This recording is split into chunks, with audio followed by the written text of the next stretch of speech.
कर्नाटक विधानसभा में वीर सावरकर की तस्वीर लगाने पर घमासान मच गया। इससे नाराज कांग्रेस के विधायकों ने विधानसभा के बाहर ही मोर्चा खोल दिया और कर्नाटक सरकार के इस फैसले के खिलाफ धरने पर बैठ गए। कांग्रेस के कई विधायक विधानसभा के बाहर काफी देर तक हंगामा करते रहे। असल में वहां विधानसभा के अंदर कुछ स्वतंत्रता सेनानियों की तस्वीरें लगाई गईं, जिनमें वीर सावरकर की भी तस्वीर शामिल है और इसी बात से नाराज कांग्रेस के विधायकों ने प्रदर्शन किया।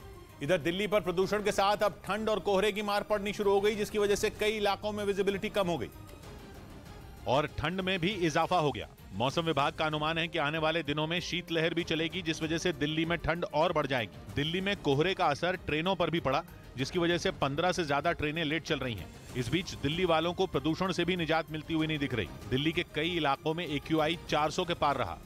इधर ईरान में वहां की ऑस्कर विजेता अभिनेत्री ताराने को गिरफ्तार कर लिया गया। अभिनेत्री ताराने पर आरोप लगाया कि उन्होंने ईरान में हो रहे प्रदर्शनों पर झूठ फैलाया, जिसकी वजह से अभिनेत्री ताराने को गिरफ्तार कर लिया गया। उन्होंने एक प्रदर्शनकारी को फांसी की सजा मिलने पर पोस्ट की थी। ईरान के मीडिया का दावा है कि ताराने अपने सोशल मीडिया पर किए गए दावे को साबित नहीं कर पाई, जिसके बाद उन्हें गिरफ्तार कर लिया गया।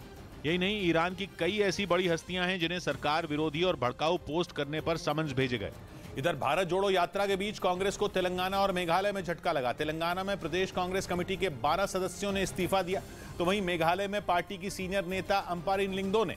इन दोनों राज्यों में 2023 में विधानसभा चुनाव होने वाले हैं, लेकिन इससे पहले ही कांग्रेस में आंतरिक कलह शुरू हो गई, वो भी ऐसे समय में जब राहुल गांधी भारत जोड़ो यात्रा कर रहे हैं और बीजेपी के खिलाफ चुनावी चक्रव्यूह रचने की कोशिश कर रहे हैं। लेकिन तेलंगाना और मेघालय में लगे झटके के बाद कांग्रेस खुद एक चक्रव्यूह में फंसती नजर आई। राजस्थान के बाद तेलंगाना भी उन राज्यों की लिस्ट में शामिल हो गया जहां कांग्रेस की एकता पर सवाल उठे, क्योंकि तेलंगाना में प्रदेश कांग्रेस कमेटी के 12 सदस्यों ने इस्तीफा दे दिया, जिनमें एक कांग्रेस विधायक भी शामिल है।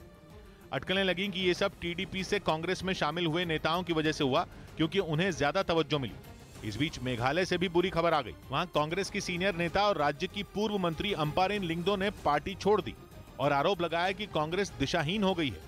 हालांकि कांग्रेस नेताओं ने गेंद जनता के पाले में फेंककर अंदरूनी कलह का मुद्दा बीजेपी की ओर घुमा दिया। ये जनता है, ऑपरेटर्स लोडर के पत्तियां उखाड़ देते हैं। कांग्रेस ने भले ही पार्टी में चल रही उठापटक का ठीकरा बीजेपी पर फोड़ने की कोशिश की, लेकिन ये पक्का हो गया कि राजस्थान के बाद तेलंगाना और मेघालय में भी कांग्रेस के सामने पार्टी को जोड़कर रखने की चुनौती खड़ी है। इस बीच अमेरिकी खुफिया एजेंसी CIA के चीफ ने भारत के प्रधानमंत्री की तारीफ की और एक इंटरव्यू में बयान दिया कि PM मोदी के परमाणु हथियारों पर चिंता जताने का रूस पर असर हुआ, जिसकी वजह से पुतिन ने परमाणु हथियारों का इस्तेमाल नहीं किया। CIA चीफ का बयान पुतिन की न्यूक्लियर अटैक की धमकी के बाद आया और उन्होंने कहा कि पुतिन ने न्यूक्लियर अटैक की बात डराने के लिए की थी। मतलब ये कि CIA चीफ का मानना है कि पुतिन की न्यूक्लियर अटैक की धमकी हवाई थी, क्योंकि रूस के परमाणु हमले की तैयारी का कोई सबूत ही नहीं मिला।